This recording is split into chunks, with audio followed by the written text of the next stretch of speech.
Welcome back to the Can-Am Garage, guys. In this noisier than normal episode, we're going to sit where I'm going to show you how I paint. I don't know how well this is actually going to work out with the audio, but we'll give it a try.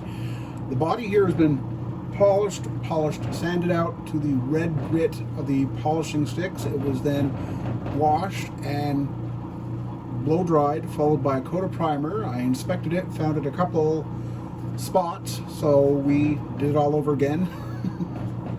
And when the final coat of primer is dry, it was polished out with a 3200 grit polishing pad. I've got some of the color, the T5 copper, in my Grex airbrush, and we're ready to give it a whirl.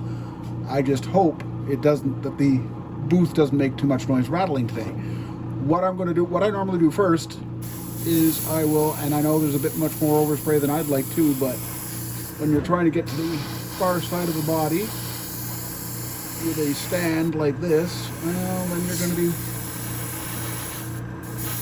doing it.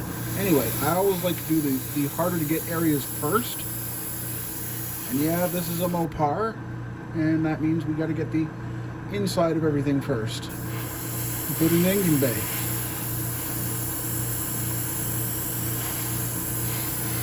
Pardon me if I don't rattle on all the time, but I don't need to. I know what my voice sounds like, and I have an idea you guys know what my voice sounds like too. By this point, anyway.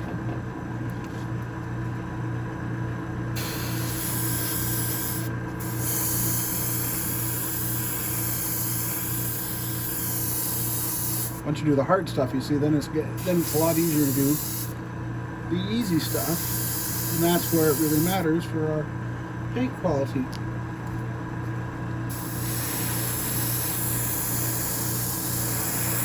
What we're just trying to do right now is get the areas that you'll see them. You just won't see them that well if you're not looking. You'll see the bad stuff if you don't take care of the good stuff. If you get what I mean.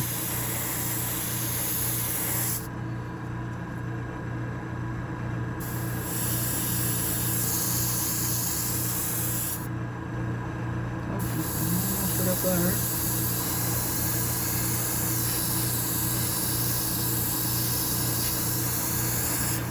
And all we're going to do today, guys, is we're just going to get one decent coat of color on the car, because if you can do that, you can get the rest. At least that's how I've always worked it.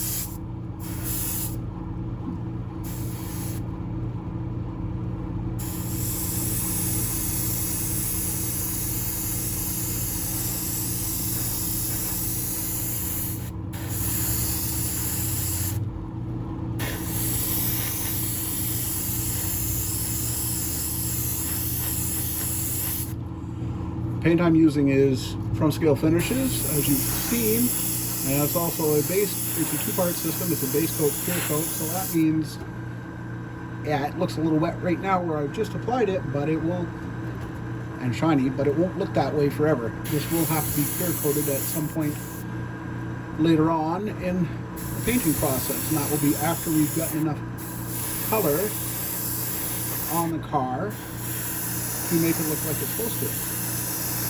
Now you can see here I've just moved on to doing around the window frames. Trying not to forget anything.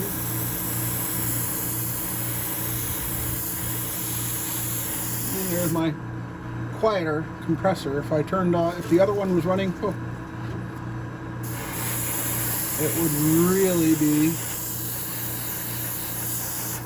not really making enough noise that you couldn't hear. I couldn't hear myself think.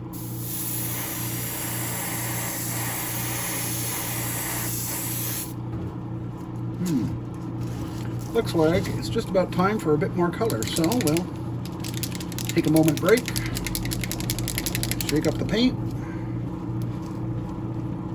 and put some in the airbrush.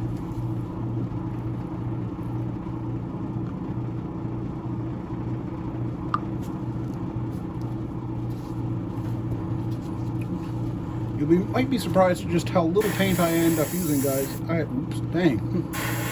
I use less when I don't spill any by tilting the airbrush at some weird angles for camera work. But yeah, as I was saying, typically I buy the 2-ounce bottle from Scale Finishes, and I don't even come close to using half of it. But because I like my Mopars, and well, you just never know when you might want to see a certain color again. It's always nice to have an extra bit of paint, just because. Now we get to the much more interesting stuff. I'm just checking to see that I got all the engine bay and didn't. So I'll just finish that. We'll also get the tops of the front fenders while we're here. And circle around, get the front of the front fenders. You may see something, you may not. It'll all depend later. Again, just looking for an even coat of paint. That's all I really want to get at this time, guys. I like to start at the bottom of the car and work my way up, and I almost always start with, it's going to get more interesting now, I almost always start with the passenger side of the car. I don't know why. It's how I started doing it 20 odd years ago. And you see, I'm really not putting that much paint on the car. It may look like there's a lot, but and there's a bit more overspray than I'd like, but some days that's just not avoidable. Now that I got to the top of the car, we can see, well, yeah, the top of the side. Wow, it's really starting to look good. I will change my angles and work the body panels going down at a down angle as opposed to going at the up angle I had before.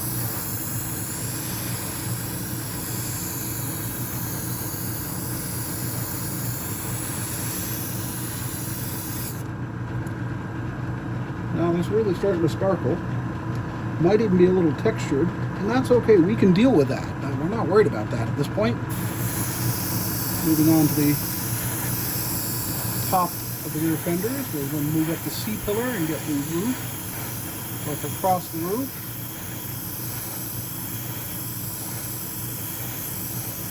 That's just how it is some days.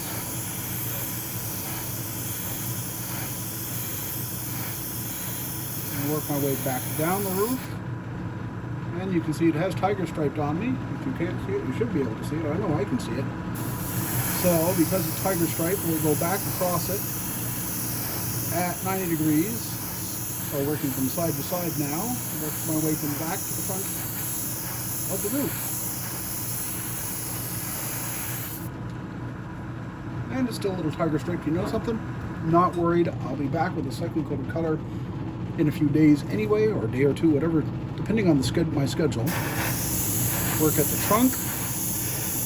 Working from the front of the car to the back of the car, from the driver's side to the passenger side.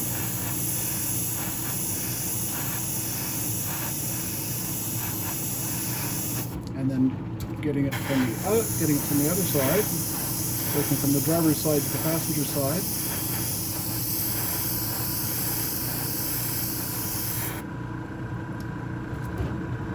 And then we'll swing it around, and we only have the driver's side of the car left to go. At which point I'll probably turn you all off, finish what I'm doing, including cleaning out my airbrush, and I'll leave it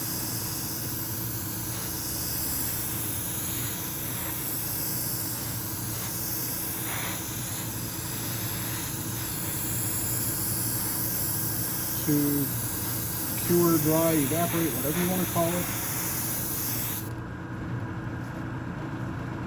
And again, for me, I'm getting way more overspray than I'd like today, but I'm trying to make this shorter as opposed to sweeter, because,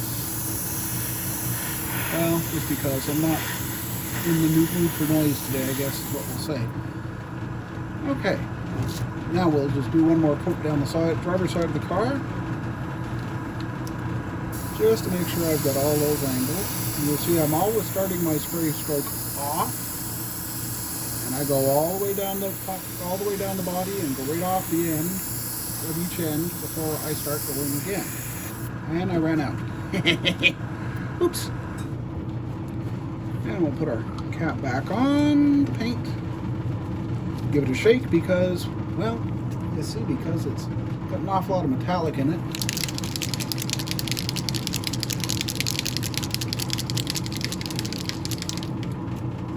Given this is the first time around on this body, yeah, this is starting to look pretty darn good. This time around, I'll wipe my threads off and cap my paint, because that's going to be enough for this round. Right about in there, I know. And I know you saw me do a little circular motion. It's a little bit different. It's a little bit what I wasn't showing you, but even though I was taught one way to paint, I learned one way, I was taught another way. You know, I figured out my own few little tricks too, guys, because now we're going to deal with the tiger striping that we can see on the roof. We're going to back off the air pressure just a little bit more.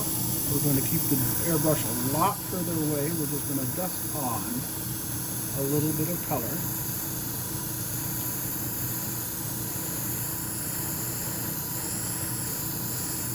And again, work it just like we were before. One side to the other, back to front, top to bottom, however you want to put it.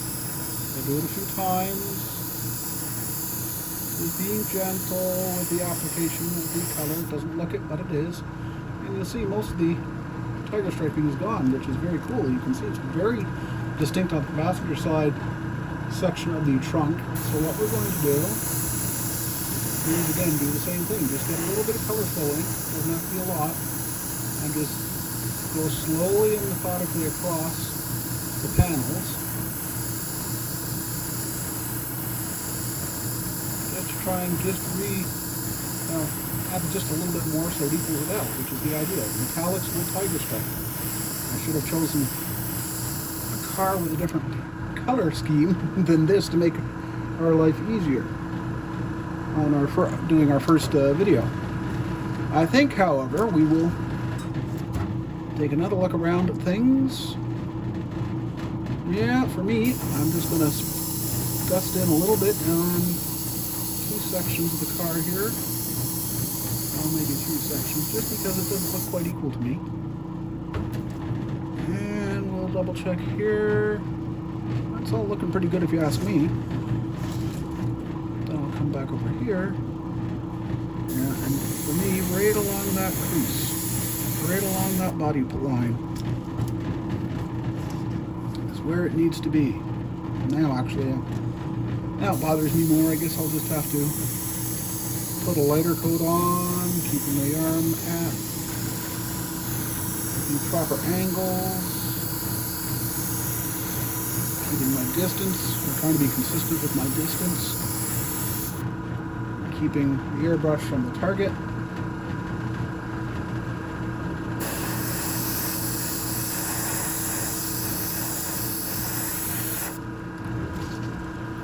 And what we'll do is we will continue to do this several times. In between each color, each coat of color, we're going to polish. We're going to dehydrate it. That's where this is going to go when I'm all done for the day. It's going to go into dehydrator, and it's going to get, oops, dang, sorry about that. And we're going to dehydrate it so that it gets really dry. It doesn't necessarily have to be real quick, but it will be. And one last time on those two, and it'll really help make the